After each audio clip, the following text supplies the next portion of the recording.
Jithu Joseph എന്ന് പറയുമ്പോൾ thriller എന്ന് പറയുന്നത് ഇപ്പൊ ഇത്രയും പേര് പറഞ്ഞപ്പോഴും എല്ലാവരും പറയുന്നു ജിത്തു ജോസഫ് ഒരു ത്രില്ലർ പടത്തിലായിരിക്കും എന്നൊരു പ്രതീക്ഷ ഉണ്ടായിരുന്നു. ആ ഒരു ടൈറ്റിൽ മാറ്റാൻ വേണ്ടി ഒരു ഇതാണ് ഇപ്പം മൈബോസിന് ശേഷം ചെയ്യുന്ന ഒരു കോമഡി പടം എന്നൊരു ലെവലിലേക്ക്. അല്ല, ഞാൻ അങ്ങനെ മനഃപൂർവ്വം അതിന് വേണ്ടി മാറ്റാൻ വേണ്ടിയിട്ട് ചെയ്യുന്നൊന്നുമല്ല. ഞാൻ ഇതിനു മുമ്പ് മൈ ബോസ് ചെയ്തിട്ടുണ്ട്, ഫീൽ ഗുഡായിട്ട് മമ്മി ആൻഡ് മീ എന്നൊരു സിനിമ ചെയ്തിട്ടുണ്ട്, ലൈഫ് ഓഫ് ജോസൂട്ടി എന്ന് പറയുന്ന സിനിമ ചെയ്തിട്ടുണ്ട്. അപ്പം ഇപ്പോൾ ഒരു ഒരു ടോട്ടലി വേറൊരു ത്രില്ലർ അല്ലാതെ ഒരു ഇമോഷണൽ കോർട്ട് റൂം ഡ്രാമ ചെയ്തു. ഇതിനൊക്കെ മുമ്പ് ഈ കൃഷ്ണകുമാർ ഇങ്ങനെ പല കഥകൾ പറയുന്ന കൂട്ടത്തിൽ എന്നോട് പറഞ്ഞ ഒരു കഥയായിരുന്നു. അപ്പോൾ അതിൻ്റെ സ്ക്രിപ്റ്റ് റെഡി ആയിട്ട് വന്നു. സ്വാഭാവികമായിട്ടും എന്നെ അത് അട്രാക്ട് ചെയ്യാനുള്ള മെയിൻ കാരണം അതൊരു ഹ്യൂമർ ബേസ്ഡ് ഫൺ സിനിമയായത് തന്നെയാണ്. അതിനകത്ത് എൻ്റെ എലമെൻറ്റ്സ് നല്ലതാണ്. എൻ്റെ ഒരു ട്രാക്ക് കേട്ടപ്പോൾ ഭയങ്കര ഇൻട്രസ്റ്റിംഗ് ആയിട്ട് തോന്നി. പിന്നെ ഇപ്പം ആർട്ടിസ്റ്റിന് എല്ലാവർക്കും എപ്പോഴും ഡിഫറെൻറ്റ് ക്യാരക്ടേഴ്സ് കിട്ടണം എന്നാഗ്രഹിക്കുന്ന പോലെ ആസ് എ ഫിലിം മേക്കർ ഞാനൊരു സ്റ്റോറി ടെല്ലറായിട്ടാണ് ഞാൻ എപ്പോഴും ചെയ്യുന്നത്. വ്യത്യസ്തമായ കഥകൾ ചെയ്യണമെന്നുള്ളൊരു ആഗ്രഹം എപ്പോഴും ഉണ്ട് മനസ്സിൽ. അപ്പോൾ സ്വാഭാവികമായിട്ടും അതിൻ്റെ ഒരു ഡ്രൈവ് അത് തന്നെയാണ്. പക്ഷേ ബോധപൂർവം ഈ സമയത്ത് അത് കൊണ്ടേ പ്ലേസ് ചെയ്യുക അങ്ങനെയൊന്നും ഉദ്ദേശിച്ചില്ല. അതങ്ങ് ഒരു ഒത്തു വന്നതേ ഉള്ളൂ. സാർ ഒരിക്കൽ നമ്മുടെ ലെവൽ ക്രോസിൻ്റെ പ്രസ് മീറ്റിൽ ആസിഫിൻ്റെ എന്ന ആക്ടറിനെ ഒരു വൺ വേഡിൽ ഇങ്ങനെ പ്രസന്റ് ചെയ്ത് ചോദിച്ചപ്പോൾ ഒരു ഡെയറിങ് ആക്ടർ എന്ന് പറഞ്ഞു. അതേസമയം ബേസിലിന് എങ്ങനെ പ്രസന്റ് ചെയ്യും? ഒരു ടൈറ്റിൽ നെയിം കൊടുക്കുവാണെങ്കിൽ എന്ത് പേരിട്ട് കൊടുക്കും? ബേസിലും ഞാനൊരു ക്വാളിറ്റി കാണുന്നുണ്ട്. എനിക്ക് പുതിയ ജനറേഷൻ പിള്ളേർക്ക് ഒരുമാതിരി എല്ലാവർക്കും തന്നെ അതുണ്ടെന്ന് തോന്നുന്നു. പക്ഷെ എല്ലാവർക്കും ഇല്ല. ചിലർ ഭയങ്കര ഇൻസെക്യൂറാണ്. അപ്പം ബേസിലും ഞങ്ങളുടെ സംസ്ഥാനത്തിൽ ബേസിലും ചില ടൈപ്പ് ഓഫ് ക്യാരക്ടർ ചെയ്യാൻ താല്പര്യപ്പെടുന്നുണ്ടെന്ന് മനസ്സിലായി. അപ്പം അങ്ങനെ നോക്കുമ്പോൾ എനിക്ക് പറഞ്ഞാൽ ആസിഫും ബേസിലും ഒക്കെ എന്തെങ്കിലും ചെയ്യാനുണ്ടാവണം. ഇവരെ തന്നെ ആസ് ആൻ ആക്ടർ ഞങ്ങൾക്ക് എന്തെങ്കിലും പെർഫോം ചെയ്യാനുണ്ടാവണം. അതെന്ത് വലുത് ചെറുത് അല്ലെ പോസിറ്റീവ് നെഗറ്റീവ് അതൊന്നുമല്ല, പെർഫോം ചെയ്യാനുണ്ടാവണം എന്ന് പറയുന്നതാണ്. അപ്പം ആ ഒരു കാറ്റഗറിയിൽ ഈ പറഞ്ഞ പോലെ ഇതുവരെയായിട്ട് ഡയറിങ് അറ്റംപ്റ്റ് എടുത്തിട്ടില്ല. പക്ഷെ ഇത് എടുക്കും ഭാവിയിൽ എന്നെനിക്ക് നല്ല വിശ്വാസമുണ്ട്.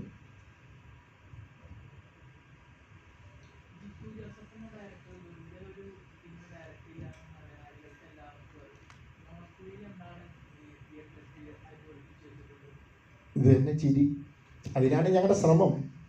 ആൾക്കാരെ ചിരിപ്പിക്കാൻ ശ്രമിക്കുക, അതാണ് കാരണം. അപ്പം ആ ഒരു ബേസിക്കലി സിനിമയെല്ലാം എൻ്റർടൈൻ ചെയ്യണം. അത് പല രീതിയിൽ എൻ്റർടൈൻ ചെയ്യാം. നമുക്ക് ത്രില്ലർ സിനിമകളിലൂടെ എൻ്റർടൈൻ ചെയ്യാം, ഹൊറർ സിനിമകളിലൂടെ എൻ്റർടൈൻ ചെയ്യാം. പക്ഷെ ചിരിപ്പിക്കുക എന്ന് പറയുന്നൊരു സാധനമുണ്ട്. അപ്പം അത് തന്നെയാണ് നിങ്ങൾ തിയേറ്ററിൽ ഇരിക്കുമ്പോൾ നിങ്ങളെ ചിരിപ്പിക്കാനുള്ള ശ്രമമാണ് ഞങ്ങളുടെ ശ്രമമാണ് നുണക്കുഴി. അത് എന്താ പറയുക, അത് ഇതായോ എന്ന് എന്താ പറയുക, അത് ഫുൾഫിൽഡ് ആയോ എന്നുള്ളത് തീരുമാനിക്കട്ടെ. നിങ്ങളുടെ റെസ്പോൺസ് വരുമ്പോഴേ ഞങ്ങൾക്ക് ഇതിന് ഒരു ഇത് കിട്ടുള്ളൂ. ഇപ്പം ഞങ്ങൾക്കെല്ലാവരും കോൺഫിഡൻ്റ് ആണ്, ഞങ്ങളെല്ലാവരും സാറ്റിസ്ഫൈഡ് ആണ്. പക്ഷേ പ്രേക്ഷകരാണ് വിധികർത്താക്കൾ, അവരാണ് തീരുമാനിക്കേണ്ടത്. കോമഡി എൻ്റർടൈനർ ഇതാണ്.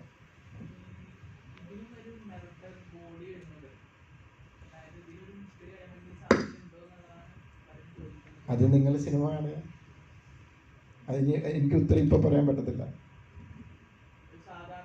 കോമഡി ത്രില്ലർ അല്ല, കോമഡി ത്രില്ലർ എന്നൊക്കെ പറയാമോ? എനിക്കറിയില്ല.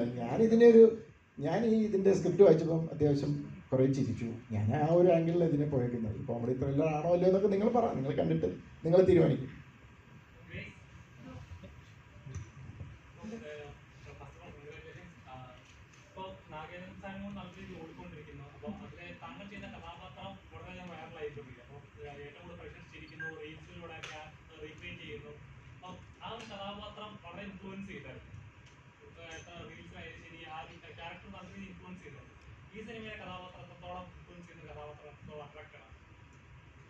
ഇത് ആക്ച്വലി ഞാൻ പറഞ്ഞ പോലെ ആദ്യം സാറിൻ്റെ തമാശ പടമാണെന്ന് വിചാരിച്ചപ്പം കേട്ടപ്പോൾ ഞാൻ വിചാരിച്ചത് എൻ്റെ ക്യാരക്ടർ നല്ല കോമഡി ഭയങ്കരമായിട്ട് കോമഡി ചെയ്യുന്നൊരു ക്യാരക്ടറാണെന്നാണ് വിചാരിച്ചത്. പിന്നെയാണ് സ്ക്രിപ്റ്റ് വായിച്ചപ്പോഴത്തേക്കും ഈ പറഞ്ഞ പോലെ എൻ്റെ ക്യാരക്ടറിന് ബേസിക്കലി നമ്മൾ തമാശ ചെയ്യുന്ന പോലെ ഉള്ളൊരു ക്യാരക്ടറല്ല. ആ ക്യാരക്ടറിൻ്റെ സിറ്റുവേഷൻ അല്ലെങ്കിൽ അവർ കടന്നു പോകുന്ന ജീവിത സാഹചര്യം ഭയങ്കര സീരിയസ് ആണ്. പക്ഷേ എനിക്ക് കൂടുതൽ കോമ്പിനേഷൻസ് വരുന്നത് ഈ എബി സക്കറിയ എന്ന് പറയുന്ന ഒരു ക്യാരക്ടറുമായിട്ടാണ്. ഇയാളുടെ ഈ ബേസിൽ പറഞ്ഞ പോലെ ക്യാരക്ടർ മനസ്സിലായിരുന്നല്ലോ, കുറച്ച് മണ്ടത്തരങ്ങളും കുറച്ച് പക്വതയില്ലായ്മയും ഒക്കെ ഉണ്ട്. അപ്പം അത് നമ്മുടെ ക്യാരക്ടറെ ഒന്ന് കൂട്ടിമുട്ടുമ്പോൾ ഉണ്ടാകുന്ന സിറ്റുവേഷണൽ കോമഡീസാണ് അവിടെ സംഭവിക്കുന്നത്. അപ്പം അങ്ങനെ ചോദിക്കുകയാണെന്നുണ്ടെങ്കിൽ ഭയങ്കര രസമായിട്ടാണ് പരിപാടി വർക്കായിരിക്കണം. കാരണം ഇത് എപ്പോഴും തമാശ ചെയ്യുമ്പോൾ നമുക്ക് എപ്പോഴും ഒറ്റയ്ക്ക് നിന്ന് സ്കോർ ചെയ്യാനായിട്ട് പറ്റില്ല. എപ്പോഴും നമ്മുടെ കൂടെ നിൽക്കുന്ന ആക്ടർ നമ്മളെ അതിനൊരു സപ്പോർട്ട് ചെയ്യുക, അല്ലെങ്കിൽ ആ ക്യാരക്ടറും ഈക്വലി അത് കയറി വന്നാൽ മാത്രമേ അവരൊരു തമാശ ഫീൽ ചെയ്യുകയും നമുക്കൊരു ചിരി വരികയും ചെയ്യുള്ളൂ. അങ്ങനെ നോക്കുമ്പോൾ എനിക്ക് കിട്ടിയിരുന്ന കോ ആക്ടേഴ്സ് എല്ലാവരും അതിൻ്റെ അപ്പുറം, നമ്മൾ പ്രതീക്ഷേൻ്റെ അപ്പുറം തമാശ കൊടുക്കുന്ന ആൾക്കാരാണ്. അപ്പോൾ എനിക്ക് ബേസിൻ്റെ കൂടെ വർക്ക് ചെയ്തപ്പോൾ എനിക്കതാ ഫീൽ ചെയ്തത്. നല്ല കമ്മ്യൂണിക്കേറ്റ് ചെയ്യാൻ ഭയങ്കര എളുപ്പമാണ്. നമുക്ക് എന്തെങ്കിലും ഒരു സജഷൻ ചോദിക്കാൻ ഫ്രീ ആയിട്ട് നമുക്ക് ചോദിക്കാൻ പറ്റും. അതിൻ്റെ ഇടയിൽ ഒരു ഈഗോ ഇല്ല. എന്തെങ്കിലും സംശയം ചോദിച്ചു കഴിഞ്ഞാൽ പറഞ്ഞു തരാനും നമുക്ക് തോന്നുന്ന സജഷൻസ് പറയാനും നമുക്കൊരു സ്പേസ് ഉണ്ട്. അപ്പോൾ ഇതൊക്കെയാണ് എനിക്ക് ആ ക്യാരക്ടറിന് ഓർക്കുമ്പോൾ എനിക്ക് ഓർമ്മ വരുന്ന കാര്യങ്ങൾ ഇതൊക്കെയാണ്. ഇപ്പോൾ ബേസിൽ എന്ന ഡയറക്ടറിനെ മലയാളി പ്രേക്ഷകർക്ക് എല്ലാവർക്കും അറിയാം. വേറൊരു വിഷണറി ഉള്ള, അല്ലെങ്കിൽ ഇതുവരെ കണ്ടിട്ടില്ല, എല്ലാം എക്സ്പ്ലോർ ചെയ്യാൻ ആഗ്രഹിക്കുന്ന ഒരു ഡയറക്ടർക്ക് വേഷം നമ്മൾ കണ്ടിട്ടുണ്ട്. പക്ഷെ ഒരു ആക്ടർ ലെവലിലേക്ക് വരുമ്പോഴേക്കും നമ്മുടെ ഒരു ഹോമിലി ഒരു ആക്ടർ, അല്ലെങ്കിൽ നമുക്ക് പെട്ടെന്ന് കണ്ടാൽ ചിരിക്കാൻ നമ്മുടെ കൂട്ടത്തിൽ ഒരാളുടെ അങ്ങനത്തെ ഹോമിലി ക്യാരക്ടേഴ്സാണ് കൂടുതൽ ചെയ്യുന്നത്. ഇതിലും അതുപോലെ തമാശ നിറഞ്ഞ I M A rich gentleman എന്നൊക്കെ പറഞ്ഞ ഡയലോഗ് ട്രെയിലറിൽ കണ്ടായിരുന്നു. അപ്പം ഈ ക്യാരക്ടർ പേഴ്സണലി നമ്മളൊരു കഥാപാത്രം കേൾക്കുമ്പോൾ നമുക്കുണ്ടാകുന്ന ഒരു ഫീലിംഗ് ഉണ്ടല്ലോ, എത്രത്തോളം റിലേറ്റ് ചെയ്യാൻ പറ്റും? ഇല്ല, ക്യാരക്ടറിനെ കുറിച്ച് ഞാൻ ആദ്യം പറഞ്ഞ ഡിസ്ക്രിപ്ഷനൊക്കെ തന്നെയാണ്. നമുക്കൊരു ഇപ്പം ഞാൻ പറഞ്ഞതിലൊരു റിലേറ്റ് ചെയ്യാൻ പറ്റുന്ന ഒരു റിലേറ്റബിൾ അല്ലേ ആ ക്യാരക്ടർ. കുറച്ചുകൂടെ നമ്മളെപ്പോലൊക്കെ കുറച്ച് കാശൊക്കെ ഉണ്ടെന്നേ ഉള്ളൂ, പക്ഷേ ബേസിക്കലി നമ്മളെപ്പോലൊക്കെ ഉള്ള വളരെ റെഗുലർ ആയിട്ടുള്ള ഒരാൾ തന്നെയാണ്. അയാളുടെ സിറ്റുവേഷൻ അതിലും റിലേറ്റബിൾ ആയിരിക്കും മിക്കവാറും. അയാളുടെ സാഹചര്യം സിനിമ കാണുമ്പോൾ മനസ്സിലാവും. അപ്പോൾ അത് ഭയങ്കര റിലേറ്റബിൾ ആയിരിക്കും. അപ്പോൾ അതൊക്കെ കൂടെ വരുമ്പോഴാണ് ഇത് വീണ്ടും ആ ഒരു റെഗുലർ കൈ സിനിമ തന്നെയാണ്. പക്ഷേ അയാളുടെ സിറ്റുവേഷനിൽ നമ്മളെങ്ങനെ, ആ സിറ്റുവേഷൻസിൽ നമ്മളെങ്ങനെ ബിഹേവ് ചെയ്യുന്നു എന്നുള്ളതാണ് നമ്മളെ ഭയങ്കരമായിട്ട് ആക്ടർ എന്നുള്ള രീതിയിൽ പുഷ് ചെയ്യാൻ്റെ ഒരു സ്പേസ് എന്ന് പറയുന്നത്. അത് ആ സിറ്റുവേഷനിൽ എത്രമാത്രം പാനിക്കായിട്ടും ഈ പറയുന്ന പുള്ളി പുറത്ത് പറയാൻ പറ്റൂല പുള്ളിയുടെ പ്രശ്നം, പക്ഷേ ഇത് കൺവിൻസ് ചെയ്യണം, ആൾക്കാരെ കൺവിൻസ് ചെയ്ത് എങ്ങനെയെങ്കിലൊക്കെ ഇതിൽ നിന്ന് ഊരി പോരണം എന്ന് പറയുന്ന സാഹചര്യങ്ങളിൽ പുള്ളി എങ്ങനെ ബിഹേവ് ചെയ്യുന്നു എന്നുള്ളതാണ് ഇതിൻ്റെ എന്താ പറയുക, ആക്ടർ എന്നുള്ള രീതിയിൽ നമുക്കൊരു പെർഫോം ചെയ്യുമ്പോൾ ഉണ്ടാകുന്ന ഒരു വെല്ലുവിളി എന്നൊക്കെ പറയുന്നത്. അപ്പോൾ അതിൻ്റേതായിട്ടുള്ള രസങ്ങളുണ്ടായിരുന്നു. അത് ഭയങ്കര ഇൻട്രസ്റ്റിംഗ് ആയിരുന്നു മൊത്തത്തിൽ ഇതിൻ്റെ ഒരു ത്രൂ ഔട്ട് പ്രോസസ്സ്. ഈ പറയുന്ന സ്ക്രിപ്റ്റിൽ നമുക്ക് അതിനുള്ള കറക്റ്റായിട്ടുള്ള സെറ്റിംഗ് ഉണ്ട്, ഒരു സ്റ്റേജ് ഉണ്ടാക്കി വെച്ചിട്ടുണ്ട്. അപ്പോൾ അവിടെ നമ്മൾ എത്രമാത്രം മീറ്ററിൽ എത്ര അളവിൽ അത് ചെയ്യുക എന്നുള്ളതാണ് ആക്ടർ എന്നുള്ള രീതിയിൽ നമ്മൾ എക്സൈറ്റ് ചെയ്യിപ്പിച്ചിട്ടുള്ള കാര്യം. ഹ്യൂമർ ചെയ്യാന്നുള്ള സ്പേസ്. ഇനി നേരത്തെ പറഞ്ഞ ഒരു കോമ്പിനേഷൻ ഇവരെല്ലാവരും ഉണ്ടല്ലോ, അപ്പോൾ അതിൻ്റെ ഒരു എക്സൈറ്റ്മെൻറ്റും ഉണ്ടായിരുന്നു. ഈ ബേസിൽ എന്ന ആക്ടറിനോടാണ് ചോദ്യം. അതായത് ഇപ്പം ഈ പറഞ്ഞ റെഗുലർ പേഴ്സൺ അല്ലെ റെഗുലർ ക്യാരക്ടർ എന്നുള്ളത് അത് ബ്രേക്ക് ചെയ്യാനായിട്ട് എപ്പോഴെങ്കിലും നോക്കാനോ, അതായത് അതുപോലത്തെ കഥാപാത്രങ്ങൾ വരാത്തതുകൊണ്ടാണോ? അതുപോലത്തെ ക്യാരക്ടേഴ്സ് വരാത്തതുകൊണ്ടാണ് ഫസ്റ്റ് ഓഫ് ഓൾ. അങ്ങനെയുള്ള ആലോചനകൾ ആദ്യം തുടക്കകാലങ്ങളിലൊക്കെ എല്ലാവരും നമ്മളെ എങ്ങനെയാണ് അറിയുന്നത്, ആ ഒരു ക്യാരക്ടേഴ്സാണല്ലോ വരിക. പക്ഷെ ഗോയിങ് ഫോർവേഡ് വേറെ സിനിമകൾ ഇങ്ങനെ നമുക്ക് ഇത് പുതിയ ഫിലിം മേക്കേഴ്സ് ചിലപ്പോൾ വേറെ രീതിയിൽ ആലോചിച്ച് തുടങ്ങുമ്പോൾ അങ്ങനത്തെ ക്യാരക്ടേഴ്സ് വരും എന്നാണ് ഞാൻ വിശ്വസിക്കുന്നത്. അപ്പോൾ അത്രയും നമ്മൾ സക്സസ്ഫുൾ ആയിട്ടും റെലവൻ്റ് ആയിട്ടും നിൽക്കുമ്പോഴാണ് അങ്ങനെയുള്ള ആൾക്കാരും അങ്ങനെയുള്ള കഥകളും വരിക. അപ്പോൾ അതിന് വേണ്ടിയിട്ട് വെയിറ്റ് ചെയ്യുന്നു. നല്ല സിനിമയുടെ ഭാഗമാണെന്നുള്ളത് തന്നെയാണ് അതിൻ്റെ ഫസ്റ്റ് പ്രയോറിറ്റി. അപ്പോൾ ഇനി വരാനിരിക്കുന്ന കുറച്ച് സിനിമകളിൽ കംപ്ലീറ്റ്ലി ഡിഫറെൻറ്റ് ഷെയ്ഡിലുള്ള 1-2 ക്യാരക്ടേഴ്സ് ചെയ്തിട്ടുണ്ട്. അപ്പോൾ അത് ബ്രേക്ക് ചെയ്യാൻ പറ്റുമെന്നാണ് ഞാൻ വിശ്വസിക്കുന്നത്. സിദ്ദിഖ് സാർ നമസ്കാരം. സിദ്ദിഖ് എന്ന് പറഞ്ഞ മലയാളികൾക്ക് എപ്പോഴും ഹ്യൂമർ റിലേറ്റ് ചെയ്യുന്ന കഥാപാത്രങ്ങൾ എപ്പോഴും മനസ്സിലുണ്ട്. ഇപ്പോൾ റീസെൻ്റ് ആയിട്ടാണ് കുറച്ചുകൂടെ വില്ലൻ വേഷങ്ങൾ, വില്ലൻ എന്ന ലെവലിലോട്ടൊക്കെ വന്നത്. ഈ സിനിമയിലും എങ്ങനെ നമുക്ക് മലയാളികൾക്ക് പ്രതീക്ഷിക്കാൻ ഒരു ഹ്യൂമർ എലമെന്റ് ഉള്ള ഒരു കഥാപാത്രമാണോ? താങ്കളുടെ പേരെന്താ? എൻ്റെ പേര് നിബിൻ. നിബിൻ മാത്രമാണ് ചോദ്യങ്ങൾ ചോദിക്കുന്നത്, മറ്റുള്ളവർക്കൂടെ അവസരം കൊടുക്കണം കേട്ടോ. ഞാൻ ഹ്യൂമറായിട്ട് പറഞ്ഞ് കണക്കാണ്ട് സീരിയസ് ആയിട്ട് പറഞ്ഞാൽ മറ്റുള്ളവർ ചോദ്യം ചോദിക്കാൻ ഒരു അവസരം കൊടുക്കണേ. തീർച്ചയായും ആ മൈക്ക് കുറച്ച് നേരത്തേക്ക് മറ്റുള്ളവരിലേക്ക് ഒന്ന് കൈമാറിക്കും, അല്ലെങ്കിൽ എന്താ അറിയാമോ, വേറെ അവർക്കൊക്കെ ചോദിക്കണമെന്നുണ്ടാവും. ഓക്കെ, എല്ലാവരോടുമായിട്ട് ഒരു ക്വസ്റ്റ്യൻ. അല്ലല്ല, ഞാൻ ഇതിന്റെ ഉത്തരം പറഞ്ഞോട്ടെ. ഈ ഹ്യൂമറെന്നോ വില്ലെന്നൊക്കെ പുറത്ത് കാണുന്ന പ്രേക്ഷകരാണ് ഇതൊക്കെ തീരുമാനിക്കുക. നമ്മളെ സംബന്ധിച്ചിടത്തോളം ഒരു ആക്ടർക്ക് കിട്ടുന്ന കഥാപാത്രം എന്ന് മാത്രമേ സ്വീകരിക്കാറുള്ളൂ. ചിലർ ചോദിക്കും ഇങ്ങനെ വില്ലനായിട്ട് അഭിനയിക്കുന്നത്. ഇല്ലെന്നൊന്നുമില്ല, നമ്മൾ വിചാരം നമ്മളാണ് നായകൻ എന്നാണ്. അപ്പുറത്തൊരാൾ നിൽക്കുന്നുണ്ടാവും, ചിലപ്പോൾ അയാളായിരിക്കും നായകൻ. ഒരു കഥാപാത്രത്തെ കിട്ടിക്കഴിഞ്ഞാൽ ആ കഥാപാത്രത്തെ ഏറ്റവും നന്നാക്കുക എന്നുള്ളത് മാത്രമേ ഉള്ളൂ ഓരോ ആക്ടറും ശ്രദ്ധിക്കുന്നത്. അല്ലാണ്ട് ഞാനിതിനകത്ത് ഹ്യൂമറാണ്, ഞാനിതിനകത്ത് വില്ലനാണ്, ഞാൻ നായകനാണ്, അങ്ങനെ ആരും ചിന്തിക്കാറില്ല. ആ സമയത്ത് ഒരു സെൻട്രൽ ക്യാരക്ടർ ചെയ്യുന്ന ആൾക്ക് കുറച്ചുകൂടെ ഉത്തരവാദിത്വം കൂടുതലുണ്ടാവും. ആ സിനിമയുടെ സക്സസിനും ഫെയിലിയറും ഒക്കെ ആ ആക്ടറെ ആശ്രയിച്ചിരിക്കുന്നതുകൊണ്ട് അദ്ദേഹത്തിന് കുറച്ചുകൂടി ഉത്തരവാദിത്വം കൂടുതലുണ്ടാവുമെന്ന് മാത്രമേ ഉള്ളൂ. ബാക്കി ഞങ്ങളുടെയൊക്കെ ഒരു ആറ്റിറ്റ്യൂഡ് എന്ന് പറയുന്നത് നമ്മൾ കിട്ടുന്ന കഥാപാത്രത്തെ ഏറ്റവും നന്നാക്കുക. കഥാപാത്രം ഹ്യൂമറാണ് ആവശ്യപ്പെടുന്നതെങ്കിൽ ഹ്യൂമർ ചെയ്യുക, അതോ നെഗറ്റിവിറ്റിയാണ് പറയുന്നതെങ്കിൽ അങ്ങനെ ചെയ്യാമെന്നൊക്കെ ഉള്ളതെന്നല്ലാതെ ഞങ്ങളങ്ങനെ ഡിഫറൻഷ്യേറ്റ് ചെയ്യാറില്ല എന്നുള്ളതാണ് സത്യം.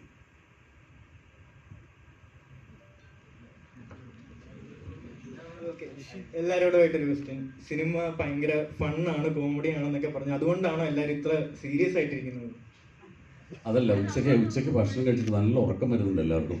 സീരിയസ്നെസ് അല്ല, എല്ലാം നല്ല ഉറക്കം തൂങ്ങുക. അതുകൊണ്ടാണ് ആർക്കും ഒരു സീരിയസ്നെസ് ഇല്ല. എല്ലാവരും വളരെ ഫണ്ണായിട്ട് തന്നെയാണ് ഇരിക്കുന്നത്.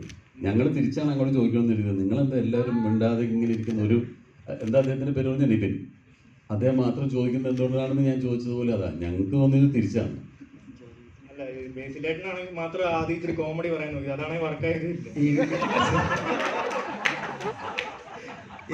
ഇത് നമ്മളീ സിനിമയിൽ അഭിനയിക്കുമ്പോൾ ഓപ്പോസിറ്റ് ആൾ നന്നായിട്ട് പെർഫോം ചെയ്യുമ്പോൾ ഇപ്പുറത്തെ ആൾ നന്നായിട്ട് ചെയ്യും. ഇപ്പം നിങ്ങളൊന്ന് ലൈവ് ആകുമ്പോൾ ഞങ്ങൾ ലൈവ് ആവും. ഇപ്പം താഴെ നിന്ന് ഭക്ഷണം കഴിച്ചു വന്നാൽ നീ പറഞ്ഞ പോലെ കൊണ്ട മധുരമൊക്കെ അടിച്ച് കയറ്റിട്ട് അതിൻ്റെ ഞാൻ തമാശ പറഞ്ഞിട്ട് നിങ്ങൾ റിയാക്ട് ചെയ്ത പോലും ഇല്ല, പിന്നെ എൻ്റെ കൂടെ അങ്ങ് പോയി. ഇനിയിപ്പോൾ എന്ത് പോകും?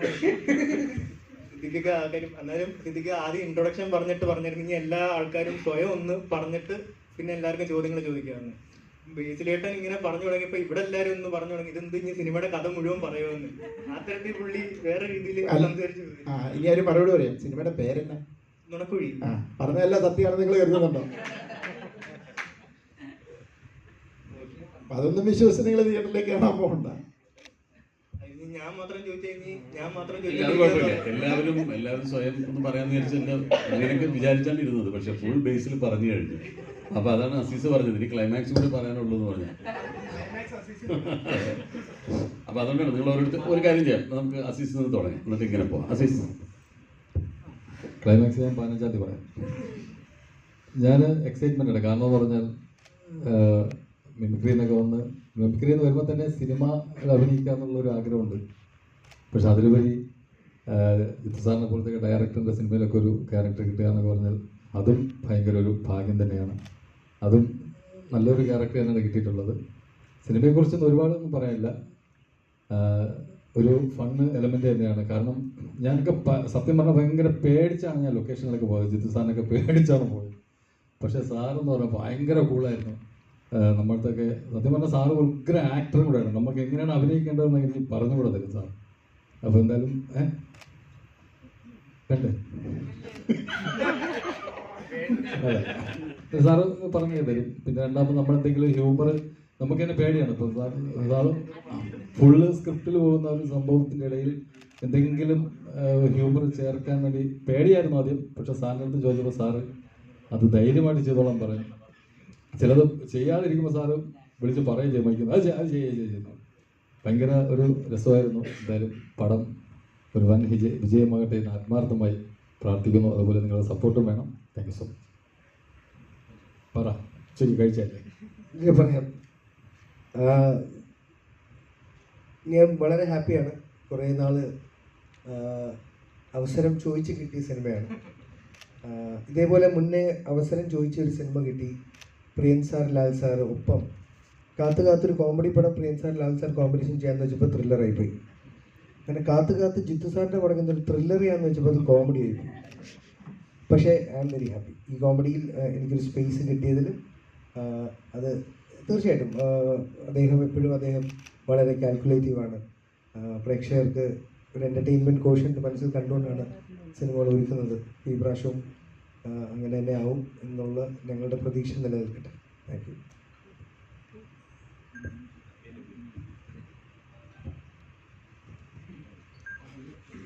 എല്ലാവർക്കും നമസ്കാരം. ചോദിക്കാണ്ട് കിട്ടിയ അവസരമാണ് എനിക്ക് ഈ സിനിമയിൽ. അപ്പോൾ ജിത്തു സാറ് വിളിച്ചപ്പോൾ ഞാൻ ഇപ്പം ബേസിലും ക്രേസും പറഞ്ഞ മാതിരി ആദ്യം പോലീസായിരിക്കുമോ ഒരു സംശയം ഉണ്ടായിരുന്നു. പക്ഷേ ഒരു ഫിലിം പ്രൊഡ്യൂസറാണ് ഈ സിനിമയിൽ. പിന്നെ എൻ്റെ നായകൻ എന്ന് പറയുന്നത് മനോജേട്ടനാണ്. മനോജേട്ടൻ ഇതിലൊരു സിനിമാ നടനായിട്ടാണ്. അപ്പം ആ നടന് വേണ്ടി ഒരു ഫിലിം പ്രൊഡ്യൂസ് ചെയ്യുന്ന ഒരു പ്രൊഡ്യൂസറായിട്ടാണ് ഞാൻ ഈ പടത്തിൽ അഭിനയിക്കുന്നത്. പിന്നെ ഗ്രേസും ബേസിലൊക്കെ ആയിട്ടാണ് കോമ്പിനേഷൻ ഉള്ളത്, സിദ്ദിഖിയായിട്ടാണ് ഏറ്റവും കൂടുതലുള്ളത്. പിന്നെ ഇവരൊക്കെ പറഞ്ഞ തന്നെ എല്ലാവരും തിയേറ്ററിൽ പോയി പടം കാണുക, വിജയിപ്പിക്കും. Thank you. ചേട്ടാ, എനിക്കൊരു ചോദിക്കുകയുണ്ട്. ഒരു തുണ്ടുപടത്തിൽ താങ്കളായിരുന്നു ഹീറോ, ഇദ്ദേഹമായിരുന്നു ഡയറക്ടർ. പിന്നീട് തിരയിൽ ഇദ്ദേഹം അസിസ്റ്റന്റ് ഡയറക്ടറായിട്ട് വന്നു. വർഷങ്ങൾക്ക് ഇപ്പുറം ഇദ്ദേഹം ഹീറോ ആയി ഈ നുണക്കുടി വരെ എത്തിയിരിക്കുന്നു. ഡയറക്റ്റ് ചെയ്തു. ഒരു കോ ആക്ടർ എന്ന രീതിയിൽ ഇദ്ദേഹത്തിന്റെ കരിയറിൽ ഈ അത്ഭുതകരമായ വളർച്ച എങ്ങനെ നോക്കി കാണുന്നു? ഈ അടുത്തൊരു ഇന്റർവ്യൂവിൽ പറഞ്ഞായിരുന്നു, അതൊന്നും ഞാനങ്ങനെ പൊതുവെ അളക്കുന്ന ആളല്ല. പക്ഷേ വളരെ നമ്മളെ ഒരാൾ അട്രാക്ട് ചെയ്യുമെന്ന് പറയില്ല, ചില ആക്ടേഴ്സിന് ആ പവറുണ്ട്. തീർച്ചയായിട്ടും നമ്മളുടെ ലെജൻഡറി ആക്ടേഴ്സ് ഇവിടെ ഇരിക്കുന്നതിൽ ഉൾപ്പെടെ നമുക്ക് ആ പവർ ഫീൽ ചെയ്യുന്നത് പ്രേക്ഷകരായ നമുക്ക്. ആ ഒരു മാഗ്നറ്റിക് പുള്ള് ബേസിൽ സ്ക്രീനിൽ വരുമ്പോൾ എനിക്ക് ഫീൽ ചെയ്യാറുണ്ട്. ബേസിൽ പല സമയത്ത് എന്നോട് അദ്ദേഹത്തിൻ്റെ ചോയ്സുകളിൽ റെപ്പറ്റീഷൻ ഉണ്ടോ എന്നൊക്കെ ഉള്ളൊരു ഇൻസെക്യൂരിറ്റി അല്ല, കൺസേൺ. അത് ഏതൊരു ആക്ടർക്കും വേണമല്ലോ. പക്ഷെ ഞാൻ വളരെ കൃത്യമായിട്ട് പറയുന്നത്, ഇപ്പോൾ ജാനേമനിലെ ജോയ്മോനും ജയയിലെ രാജേഷും പാലത്തു വരുമ്പോഴും എല്ലാത്തിനും ടോട്ടാലിറ്റി നോക്കുമ്പോൾ വേറൊരാളാണ്. തീർച്ചയായിട്ടും നുണക്കുഴി വരുമ്പോഴും എബി എന്ന് പറഞ്ഞ ആളും വേറെ തന്നെ ആയിരിക്കും. ഞാൻ സിനിമ കണ്ടിട്ടില്ല. ഞാൻ വളരെ ആസ്വദിക്കുന്ന, ഇപ്പോൾ എല്ലാ പ്രേക്ഷകർക്കും മലയാളികൾക്കും ഉള്ളൊരു സന്തോഷമുണ്ടല്ലോ, ബേസിലിനെ കാണുമ്പം ആ ചിരി കേൾക്കുമ്പോൾ നമുക്ക് ചിരിക്കാൻ തോന്നും. അത് അങ്ങനെ തന്നെ ഉണ്ടാകും. സിദ്ദിഖ്, റൈറ്റർ കെ അദ്ദേഹം ആദ്യം പറഞ്ഞു 90കളിൽ കോമഡി വളരെ നന്നായി ചെയ്തിരുന്ന ഒരു ആക്ടറാണ് താങ്കൾ. അപ്പോൾ ജഗദീഷ് ചേട്ടൻ, ജഗദീഷ് ചേട്ടൻ തുടങ്ങിയ എക്സ്പീരിയൻസ്ഡ് ആയിട്ടുള്ള ഒരുപാട് ആക്ടർ കൂടെ നന്നായിട്ട് അഭിനയിച്ച താങ്കൾ ഈ പുതിയ ജനറേഷനിലുള്ള ആൾക്കാർ കൂടെ അഭിനയിക്കുമ്പോൾ എന്ത് തോന്നുന്നു? പിടിച്ചു നിൽക്കാൻ വലിയ പ്രയാസമാണ്. കാരണം നമ്മളും ഒരുപാട് മുമ്പ് അഭിനയിച്ച് ശീലിച്ചൊരു രീതി ഉണ്ടല്ലോ, ആ രീതി അതേപോലെ ഫോളോ ചെയ്താൽ ഇപ്പോൾ ഇവർ തമാശ പറയുന്ന രീതിയും ഇവർ അഭിനയിക്കുന്ന രീതിയൊക്കെ കുറേ കൂടെ വ്യത്യാസമാണ്. അപ്പോൾ നമ്മൾ അവരുടെ കൂടെ അതേപോലെ നിന്നില്ലെങ്കിൽ നമ്മൾ ഔട്ട്ഡേറ്റഡ് ആയിപ്പോകും. നമ്മൾ പ്രേക്ഷകൻ സിനിമ കാണുമ്പോൾ ഒരു വിഭാഗം ആളുകൾ അഭിനയിക്കുന്ന ഒരു ഈസിനെസ്സോ അല്ലെങ്കിൽ അവരുടെ ആ ഒരു ആക്ടിങ്ങിൻ്റെ ഒരു പാറ്റേണോ അല്ല വേറൊരാൾ കുറച്ച് നാടകീയമായിട്ട് അതല്ലെങ്കിൽ വേറൊരു രീതിയിൽ ചെയ്യുന്നു എന്ന് തോന്നുമ്പോൾ ഞാനൊരു ഏലിയൻ ഫീൽ വരും. അപ്പോൾ ഞാൻ ഔട്ട്ഡേറ്റഡ് ആവും. അപ്പോൾ ഞാൻ എപ്പോഴും ശ്രമിക്കുന്നത് കറണ്ട് ആയിരിക്കാനാണ്, ഇവരോടൊപ്പം അപ്ഡേറ്റഡ് ആയിട്ട് ഇരിക്കാനാണ് ഞാൻ എപ്പോഴും ശ്രദ്ധിക്കുക. ഈ അജുവൊക്കെ വന്ന കാലം തൊട്ടേ ഞാനുമായിട്ട് വളരെ അടുപ്പം സൂക്ഷിക്കുന്ന ആളുകളാണ്. അതെന്തുകൊണ്ടാണെന്ന് വെച്ചാൽ എനിക്ക് അവരുമായിട്ടുള്ള കമ്പനി ഞാൻ വളരെയധികം എൻജോയ് ചെയ്യുന്ന ആളാണ്. ഇപ്പോൾ ആദ്യം അജു എൻ്റെ കൂടെ അഭിനയിക്കുന്ന സമയത്ത് എൻ്റെ അടുത്ത് ഒന്ന് പരിചയപ്പെട്ട് സംസാരിച്ചിട്ട് പറഞ്ഞു, അത് ഞങ്ങൾക്കൊക്കെ പേടിയായിരുന്നു നിൽക്കുക അടുത്തൊക്കെ വന്ന് സംസാരിക്കാൻ. അവരെപ്പോഴും അങ്ങനെ മാറി നിൽക്കും. അത് അവരുടെ ഒരു മടികൊണ്ടാണ്. ഇപ്പോൾ ഞാൻ ആദ്യം സിനിമയിൽ അഭിനയിക്കാൻ വന്ന സമയത്ത് എൻ്റെ സീനിയർ ആക്ടേഴ്സിൻ്റെ അടുത്ത് എനിക്കും ചെന്ന് സംസാരിക്കാനൊരു ഭയമാണ്. കാരണം നമ്മൾ സിനിമയ്ക്ക് പുറത്ത് നിന്ന് ഇവരെ നടീനടന്മാരായിട്ട് കണ്ടിട്ടുള്ള ആളുകളാണ്. അപ്പോൾ അവരോട് എപ്പോഴും ഒരു ആരാധനയും ബഹുമാനവും കൂടും.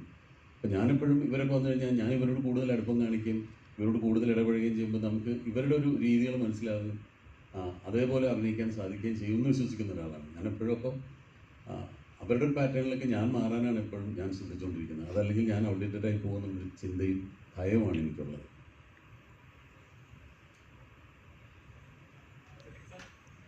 എന്തോ പറയുന്നതിന് ഞാൻ അവിടെ തന്നെ എത്തിയല്ലേ, പറഞ്ഞല്ലോ.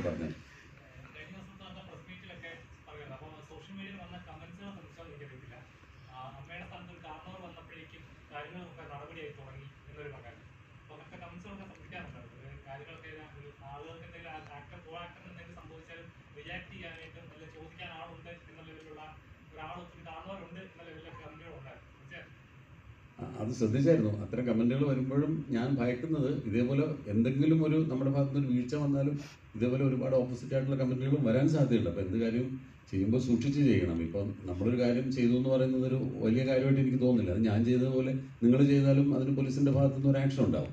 കാരണം അതൊരു പബ്ലിക് ന്യൂസൻസ് ആയിട്ടാണ്. അപ്പോൾ അതിൻ്റെ താഴെ വന്ന എല്ലാ കമൻറ്റുകളും അതിനനുകൂലമായിട്ട് പറയാൻ കാര്യം അത്രയധികം ഒരു പബ്ലിക് ന്യൂസൻസ് ആയിട്ട് ആളുകൾക്ക് തോന്നിയതുകൊണ്ടാണ്. അപ്പോൾ ഞാൻ പരാതി കൊടുത്തതുപോലെ വേറെ ആര് കൊടുത്താലും ഇതേ നിയമ നടപടികൾ തന്നെ ഉണ്ടാവുമായിരുന്നു. പക്ഷേ എനിക്കത് ചെയ്യേണ്ടി വന്നതെന്ന് വെച്ചാൽ ഞാനൊരു സംഘടനയുടെ നേതൃസ്ഥാനത്തിരിക്കുമ്പോൾ ആ സംഘടനയിൽപ്പെട്ട ഒരാളെ, പ്രത്യേകിച്ച് നമ്മൾ മലയാളികളെല്ലാം സ്നേഹിക്കുന്ന ശ്രീ മോഹൻലാലിനെ പോലുള്ള ഒരാളെ പറ്റി അങ്ങനെ പറഞ്ഞപ്പോൾ ഈ സംഘടനയുടെ നേതൃസ്ഥാനത്തിരുന്ന് അത് ചെയ്യേണ്ടി വന്നു എന്ന് മാത്രമേ ഉള്ളൂ. അപ്പോഴും ഞാൻ പല പ്രാവശ്യം ആലോചിച്ചിട്ടാണ് അത്തരം പ്രവൃത്തിയിലേക്ക് ഇറങ്ങി ചെല്ലുന്നത്. കാരണം ഇപ്പം നല്ല കമൻറ്റ് വന്നതുപോലെ മോശം കമൻറ്റ് വരാനും ഒരു പ്രവൃത്തി മതി. എപ്പോഴും നമ്മൾ ചെയ്യുമ്പോൾ ആലോചിച്ചും സൂക്ഷിച്ചും തന്നെയാണ് ചെയ്യുന്നത്. ഇപ്പം ഞാൻ നിങ്ങളുടെ മുമ്പിൽ ഇവിടെ വന്നിരുന്ന് സംസാരിക്കാൻ ഇരിക്കുമ്പോൾ പോലും ഞാൻ ഉള്ളിൽ പ്രാർത്ഥിക്കുന്നത് എൻ്റെ വായിൽ നിന്ന് ഒരു അവിവേകം വീണു പോകരുത്. കാരണം അത് വീണാൽ അത് റെക്കോർഡഡാണ്. അപ്പം അത് നമ്മൾ പറയുന്നൊരു കാര്യം മറ്റൊരു രീതിയിൽ ആളുകൾക്ക് എടുക്കാൻ അല്ലെങ്കിൽ വേറെ രീതിയിൽ ഇൻ്റർപ്രറ്റ് ചെയ്യാൻ പറ്റുന്ന രീതിയിൽ പോലുള്ളൊരു വാക്ക് പോലും എൻ്റെ വായിൽ നിന്ന് വീഴരുത് എന്നുള്ളൊരു പ്രാർത്ഥനയോട് കൂടിയിട്ടാണ് ഞാൻ നിങ്ങളുടെ മുമ്പിൽ സംസാരിക്കാനിരിക്കുന്നത്. അപ്പോൾ അത് ഒരു പ്രവൃത്തി ചെയ്യുമ്പോൾ 100 പ്രാവശ്യം ആലോചിച്ചിട്ടാണ് ചെയ്യുന്നത്. പക്ഷെ തീരുമാനിച്ചാൽ പിന്നെ ഞാനത് പ്രാവർത്തികമാക്കാൻ ശ്രമിക്കും. പിന്നീട് എൻ്റെ വരായികൾ ഞാൻ അനുഭവിക്കാൻ ഞാൻ തയ്യാറായിട്ട് തന്നെയാണ് ചെയ്യുന്നത്. പക്ഷേ ചെയ്യുന്നതിന് മുമ്പ് ഒരുപാട് ആലോചിച്ചതിന് ശേഷമാണ് ഒരു പ്രവൃത്തി ചെയ്യുന്നത്. ഇനിയിപ്പോൾ അത് കുറച്ചുകൂടെ കൂടുതൽ ശ്രദ്ധിക്കേണ്ടിയിരിക്കുന്നു. കാരണം ഇപ്പോൾ ഒരു വ്യക്തി എന്നുള്ളത് മാത്രമല്ല, വലിയ ഒരു സിനിമാ താരങ്ങൾ ഉൾപ്പെടുന്ന, സിനിമയിലെ നടീനടന്മാർ ഉൾപ്പെടുന്ന ഒരു സംഘടനയുടെ നേതൃസ്ഥാനത്ത് ഇരിക്കുമ്പോൾ ഞാൻ എന്തെങ്കിലും ഒരു മോശം പ്രവൃത്തി ചെയ്താൽ എൻ്റെ സംഘടനയിലുള്ള ഓരോ അംഗങ്ങളെ അത് ബാധിക്കും എന്നുള്ളതുകൊണ്ട് കുറച്ചുകൂടെ ശ്രദ്ധിക്കണമെന്നേ തോന്നിയിട്ടുണ്ട്.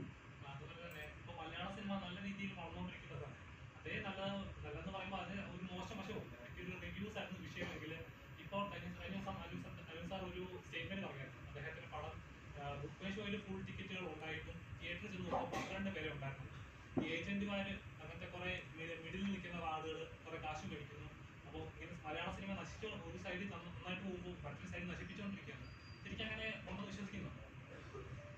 എനിക്കതിൻ്റെ ഒരു സ്റ്റാറ്റിസ്റ്റിക്സിനെ പറ്റിയിട്ട് വലിയൊരു ഗ്രാഹ്യമില്ല. ഞാനത് അത്ര ആഴത്തിൽ അതിനെപ്പറ്റി പഠിച്ചിട്ടില്ല. ഇപ്പോൾ ഈ ബുക്ക് മൈ ഷോയിൽ ടിക്കറ്റ് ബുക്ക് ചെയ്തിട്ടും പൊതുവെ തീർച്ചയായും പറയാറുണ്ട്, ഇങ്ങനെ ബുക്ക് മൈ ഷോയിൽ ചിലപ്പം 60-70 ടിക്കറ്റുകൾ പോയിട്ടുണ്ടാവും, പക്ഷേ തിയേറ്ററിൽ ആളുകൾ കാണാൻ കുറവാണെന്നൊക്കെ തിയേറ്ററുകാർ പറയുന്നുണ്ട്. അതിൻ്റെ നിജസ്ഥിതി എന്താണെന്നും കൃത്യമായിട്ട് എനിക്ക് അറിവില്ല.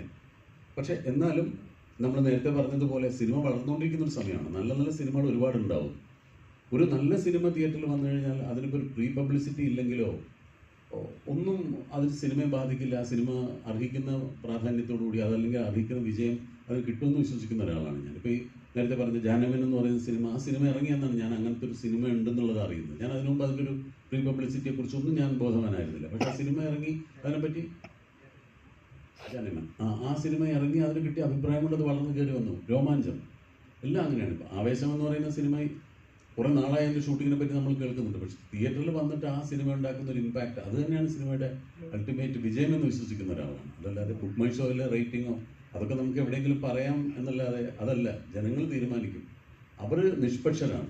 നല്ല സിനിമ കണ്ടാൽ കൈയടിക്കുക, മോശം സിനിമ കണ്ടാൽ പോവുകയും ചെയ്യും. അതിനവർക്കിനി അവർ വേറെ ഒന്നും ഒരു ക്രൈറ്റീരിയ ആയിട്ട് എടുക്കാറില്ല. അവരെ രസിപ്പിക്കുന്ന സിനിമകൾക്ക് കൈയടിക്കുക, മോശം സിനിമകൾക്ക് അവർ പോവും. അപ്പോൾ അത് മാത്രമാണ് ഞങ്ങളെപ്പോഴും കീനായിട്ട് വാച്ച് ചെയ്യാൻ ശ്രമിക്കുന്നത്. മറ്റ് റെക്കോർഡ്സോ സ്റ്റാറ്റിസ്റ്റിക്സോ ഞങ്ങൾ അത്രയധികം ശ്രദ്ധിക്കാറില്ല എന്നുള്ളതാണ് സത്യം.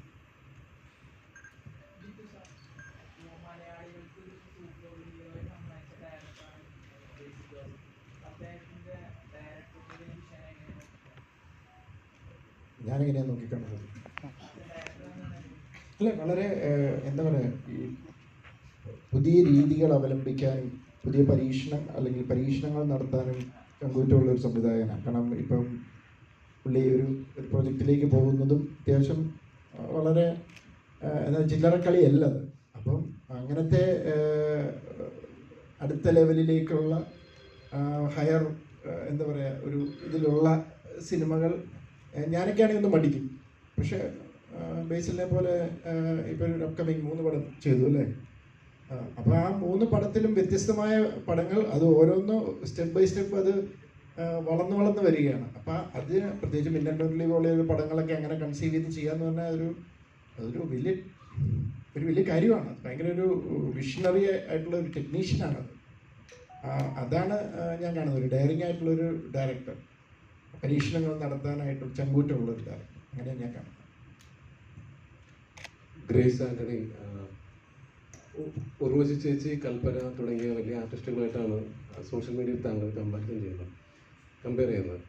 അതൊരു ബാധ്യതയല്ലേ? എപ്പോഴെങ്കിലും പെർഫോം ചെയ്യാൻ ക്യാമറയ്ക്ക് മുമ്പിൽ എത്തുമ്പോൾ ഒരു ടെൻഷൻ ഫീൽ ചെയ്യാറുണ്ടോ?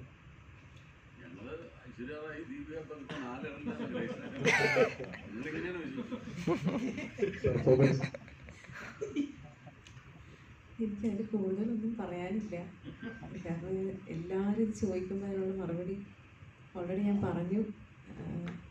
അത് ആ ഒരു ടൈമിലേ ഉള്ളൂ. അത് ഇപ്പോൾ തമാശ ഞാൻ ചെയ്തതുകൊണ്ടാണ് ഇപ്പോൾ അങ്ങനത്തെ ഒരു സംഭവം വന്നത്. അടുത്ത ഒരു സീരിയസ് ക്യാരക്ടർ ചെയ്യുമ്പോൾ അത് ആൾക്കാരത് മറന്നിട്ട് വീണ്ടും അടുത്തതിലേക്ക് പോകും. അപ്പോൾ ഒന്ന് കഴിഞ്ഞ് അതിനെ അവിടെ വിട്ട് അടുത്ത വർക്കിലേക്ക് കോൺസെൻട്രേറ്റ് ചെയ്യുക എന്നുള്ളത് മാത്രമേ അത് എടുക്കുന്നുള്ളൂ. അല്ലാതെ പോകുന്ന വർക്കിലെല്ലാം അതിൻ്റെ ഒരു ഭാരം കൊണ്ടുപോവുക, അതേ ഒരു ഇമേജ് കൊണ്ടുപോവുക, അവരിങ്ങനെ പറഞ്ഞു ഞാൻ ഇതേ ഇമേജ് ക്രിയേറ്റ് ചെയ്യണം, അങ്ങനത്തെ ഒന്നും എടുക്കാറില്ല. ഒന്നത് കഴിഞ്ഞു അത് വിട്ടെടുത്ത് വർക്കിലേക്ക് കോൺസെൻട്രേറ്റ് ചെയ്യുക, അത്രേ ഉള്ളൂ. അത് ശരിക്കും ഉണ്ടല്ലോ, അതിന് ചിലർ കൊടുക്കുന്ന ഇത് ഒരു ചേച്ചി അല്ല കർമ്മ ചേച്ചിയെ പോലെ അവർ അങ്ങനെയല്ലത്. അവർ ഭയങ്കര വേഴ്സറ്റൈൽ ആക്ടർ. പൊതുവേ പെൺകുട്ടികൾ അല്ലെങ്കിൽ അവർ ആക്ട്രസസ് ഹ്യൂമർ ചെയ്യുന്നത് വളരെ കുറവാണ്. അവരത് ചെയ്യുമായിരുന്നു. ആ ലീഗിലേക്ക് ഒരാൾ വന്നു. പക്ഷേ ഗ്രേസിനെ സംബന്ധിച്ചിടത്തോളം ഗ്രേസിൻ്റെതായ ഒരു ശൈലിയുണ്ട്. അല്ലാതെ അവരെ പോലെ അഭിനയിക്കുന്നില്ല. വേഴ്സറ്റാലിറ്റിയിലാണ് അവർ ആ ഇതിൽ വന്നിരിക്കുന്നത്.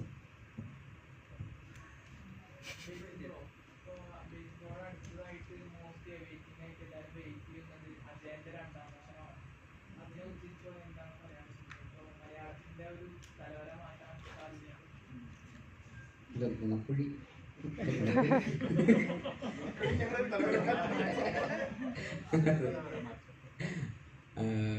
ഇല്ല, അജയൻ്റെ രണ്ടാം മോഷണം ഭയങ്കര എക്സൈറ്റഡ് ആയിട്ട് ഞാനും നോക്കി കാണുന്ന ഒരു സിനിമയാണ്. അത് ഈ പറയുന്ന ഓണത്തിനാണ് റിലീസ്.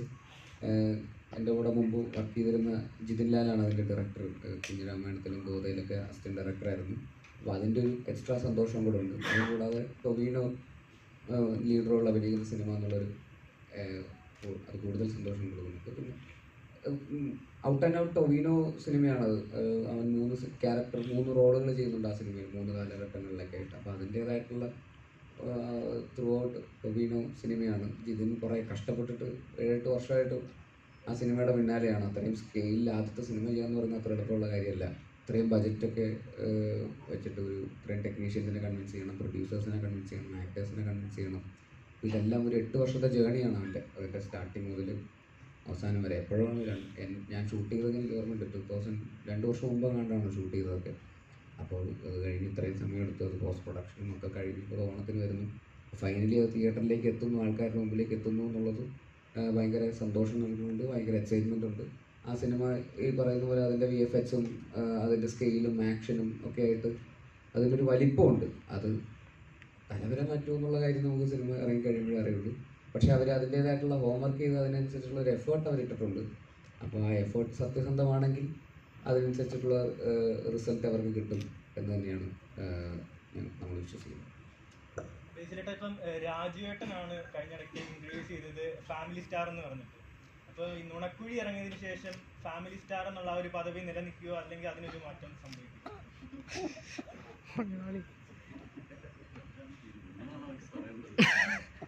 സിനിമ ഇറങ്ങട്ടെ, എന്താ പറയുക, ഫാമിലി സിനിമയാണ്. ഓക്കെ, അതാണ് ഉദ്ദേശിക്കുന്നതെങ്കിൽ കറക്റ്റ്. ഫാമിലി ഒരു പ്രോപ്പർ ഫാമിലി സിനിമ തന്നെയാണ്, അതിലൊരു സംശയമില്ല.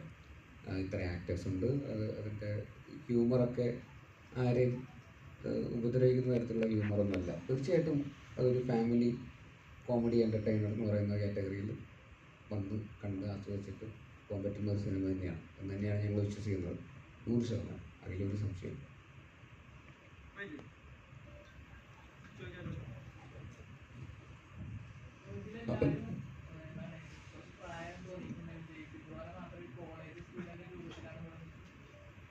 ബാക്കിയുള്ള എല്ലാവർക്കും നല്ല പ്രായമുണ്ടെന്ന് മാത്രം പ്രായമില്ലാത്തത്.